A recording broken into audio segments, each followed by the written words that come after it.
Précédemment, dans Macaron Cassis Violette. Alors, Comme nous avons simplement choisi le désordre.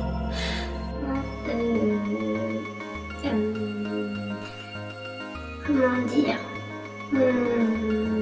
Par où commencer?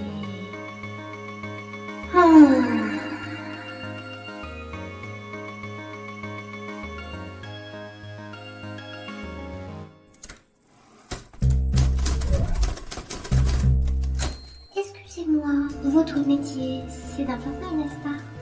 Vous pourriez me rappeler ce qui s'est passé l'année dernière? Bien sûr, c'est très simple. Les gauchistes s'en sont pris au président de l'Enlisée, j'ai interviewé Baphomet, Cthulhu a débarqué, Monsieur Popotamou a fait de la nécromancie, et puis il y a eu le revival du néofascisme avec Ben Musk en tête de file, la boucle Signal où ils ont invité une journaliste par erreur pour discuter de comment se charger du cas de la juge qui a demandé l'inéligibilité avec exécution provisoire. Écoutez, c'est bien simple, je n'arrive pas à résumer cette année de zinzin.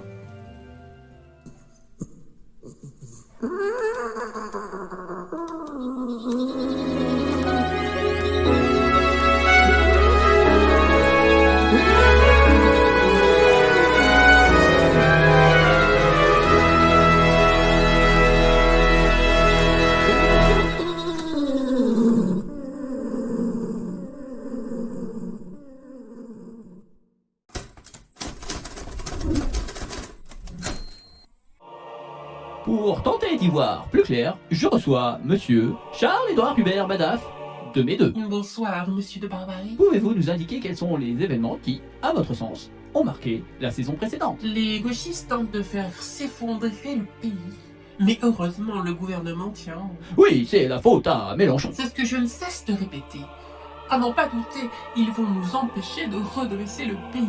C'est donc aux citoyens d'agir. Avez-vous des suggestions quant aux actions que devraient réaliser nos concitoyens? Des idées qui me sont venues. Allez, au lieu de prendre un VSL, je me fais accompagnement à mon fils à l'hôpital. Au lieu de prendre une semaine de maladie un peu confortable, je n'en prends pas. Au lieu de faire durer un peu mon chômage, je reprends mon boulot un peu plus vite. Au lieu d'embaucher un salarié dans une mairie, ou de remplacer un salarié qui s'en va, je ne remplace pas, et ainsi de suite. 1000 exemples. Oui, je vois où vous voulez en venir. Mais, par exemple, pour le VSL, si je n'ai pas de fils, ou bien s'il est trop jeune pour avoir son permis. Eh bien, votre fille. Ou dans le pire des cas, le majordome. Oui. Sinon, pour les semaines de maladie, par exemple, si c'est la grippe, si je ne prends pas le temps de me rétablir, je vais contaminer tout le monde et ça fera plus de gens en congé maladie. Pas du tout. Si tout le monde va au travail quand il est malade, ça fonctionne. Enfin, ça va fortement impacter la productivité. Si les gens ne sont pas capables de travailler, il suffit de les licencier. Justement, pour le chômage, on sait très bien que les gens reprennent un emploi dès qu'ils le peuvent, pas quand ils le veulent. Ah, quand j'étais jeune, ça ne fonctionnait pas comme ça. Vous étiez jeune pendant les 30 Glorieuses. Il y avait le plein emploi. Mais aujourd'hui, au lieu d'embaucher un nouveau salarié ou de remplacer un qui part à la retraite, on n'embauche plus. Au moins, ça fait des économies. C'est une bonne chose. D'accord. J'aimerais, si j'en avais le pouvoir, c'est que ça serait beau que chacun des Français dise « Moi, je m'engage à faire 5% d'économie sur ce que je touche. » Tout le monde peut le faire, puisque chacun, on le sait maintenant, épargne beaucoup dans ce moment d'inquiétude. Donc chacun, en ce moment, se serre la ceinture en épargnant. C'est-à-dire que le problème, ce sont les finances publiques, pas l'argent des ménages. Enfin, si, c'est aussi l'argent des ménages. Comme les classes moyennes s'appauvrissent, ça fait baisser la consommation et donc la croissance. Mais que proposez-vous pour les finances publiques? On est tous capables. L'État, les collectivités, l'hôpital, puis chacun d'entre nous, on est capable de les gagner, ces 47 milliards. Et bien plus. Et bien plus. Eh bien, merci d'avoir accepté mon invitation. C'est toujours un plaisir. Lui, il est trop hors sol. Il m'en faut un autre. Je suis en retard. Est-ce que vous pouvez me la garder? Pardon?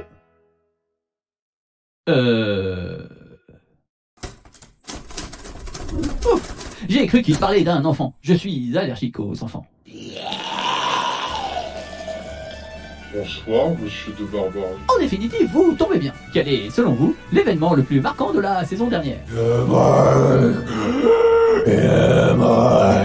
Je n'ai jamais demandé au CRS de garder mes poules. Tout au plus, leur ai-je demandé de vérifier qu'elles allaient bien. C'est-à-dire que le canard enchaîné maintient ses accusations et a publié le témoignage du major de la brigade qui confirme ces informations.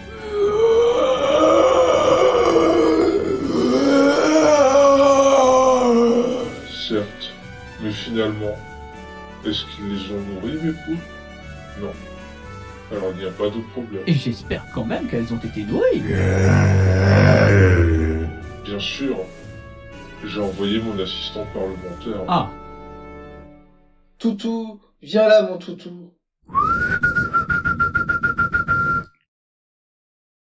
Merci de me l'avoir gardé, monsieur de Barbarie. de rien. J'arrive dans un instant.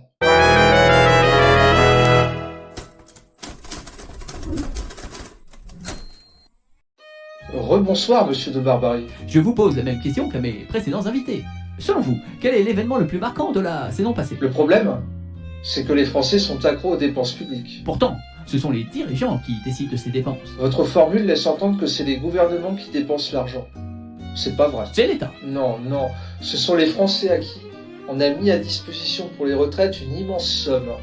Et vous savez que j'ai déployé des trésors de je sais pas quoi, d'ingéniosité, pour que ce chiffre apparaisse. Enfin, une bonne fois pour toutes, le problème ce sont les finances de l'État, pas l'argent des ménages. Les retraités qui touchent leur pension font partie des ménages. Oui. Eh bien, l'État est financé par les impôts, non? Les impôts payés par les ménages. Donc, il s'agit bien de l'argent des ménages. Certes, mais vous avez sabordé le budget voté par l'Assemblée nationale en novembre dernier. Ce budget, d'après le chat de Courchailleur, apportait 12 milliards de recettes supplémentaires. 12 milliards d'impôts supplémentaires, ponctionnés directement sur l'argent des ménages. Les Français auraient moins dépensé, c'est mauvais pour la consommation, donc pour la croissance. Je vois. Merci pour ces éclaircissements. Au plaisir.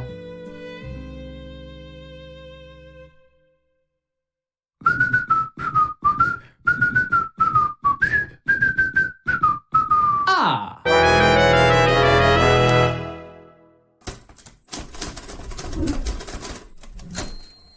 Je reçois maintenant Monsieur Zigarou. Bonsoir, monsieur de Barbarie. Comme à tout le monde dans cette rentrée, je vous le demande. Quel est l'événement qui vous a semblé le plus marquant dans la saison qui vient de s'écouler? Ma foi, j'ai passé de très bonnes vacances. Avec Eric Ciotti, je suis allé voir de très beaux hélicos.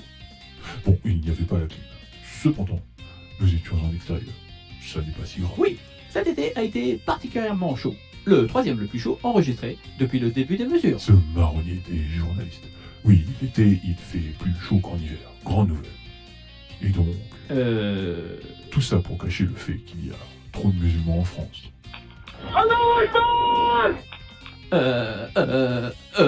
C'est la faute à Mélenchon. Exactement.